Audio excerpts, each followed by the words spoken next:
A questão aborda o tema da expansão marítima portuguesa, usando um trecho dos Lusíadas, poema épico de Luís de Camões, escrito no final do século XVI para exaltar os feitos de Portugal nas grandes navegações. E a questão pede para o aluno observar o trecho do poema e identificar algo no poema que justifica o pioneirismo português nas viagens marítimas, só que além de encontrar um argumento presente no trecho que justifica o pioneirismo português, o aluno também tem que identificar um outro fundamento usado pela atual historiografia que justifica também o pioneirismo de Portugal. Ou seja, é necessário que o aluno leia o poema, identifique algo no poema que serve para justificar o pioneirismo lusitano na expansão marítima e que o aluno também use os seus conhecimentos, através dos seus estudos, saber qual é um fundamento usado pela historiografia para justificar o pioneirismo de Portugal. Então vamos ver qual que é a alternativa que traz a esses dois elementos, um presente no poema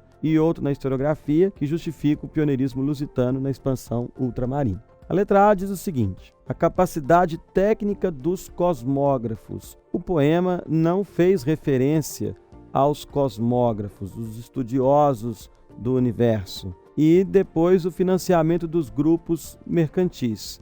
Sim, a gente sabe que a burguesia patrocinou a expansão marítima em Portugal também. Os grupos mercantis, que seriam os grupos ligados à burguesia. Só que, no entanto, a primeira parte está equivocada porque o poema não faz referência aos cosmógrafos, apesar de que sim, na segunda parte, a historiografia fala do patrocínio burguês, mas em função do poema não fazer referência aos cosmógrafos, a letra A está equivocada. Já a letra B fala do heroísmo de figuras públicas. No poema, há uma exaltação do luso, do português de uma forma geral, e não apenas das figuras públicas como reis, rainhas e grandes personalidades, mas o Camões, ele coloca a população de Portugal como um todo, a cultura portuguesa como um todo, como a grande responsável pela expansão marítima. O domínio português da navegação de cabotagem. Sim, a historiografia destaca isso como um fator importante para o pioneirismo português. Mas, novamente, a primeira parte da letra B é que está equivocada, porque o Camões exalta o povo luso e não apenas as figuras públicas. Porque, na verdade, toda a sociedade portuguesa se envolveu na expansão marítima. Desde as camadas mais populares, digamos, as figuras anônimas, como são chamadas em Portugal de arraia miúda, as pessoas mais pobres, como burgueses, nobres, igrejas, que seriam as chamadas figuras públicas. Já a letra D de dado fala da posição geográfica de Portugal. A posição geográfica de Portugal é algo destacado pela historiografia para explicar o pioneirismo de Portugal na expansão ultramarina, e não pelo poema de Camões. No poema de Camões, essa questão da posição geográfica não é destacada, por isso a letra D de dado também equivocada. A segunda parte estaria correta, desenvolvimento das ciências de navegação. Sim, a historiografia destaca isso como fator importante para a primazia lusitana na expansão marítima, mas a primeira parte já está equivocada, então a letra D não pode ser a resposta. A letra E, surgimento de novos instrumentos náuticos. Não, errado, porque, de acordo com a historiografia, sim, novos instrumentos foram desenvolvidos, por exemplo, pela chamada Escola de Sagres em Portugal. Isso foi fundamental para o pioneirismo lusitano na expansão marítima. Mas o poema de Camões não está destacando instrumentos náuticos, por isso está errado.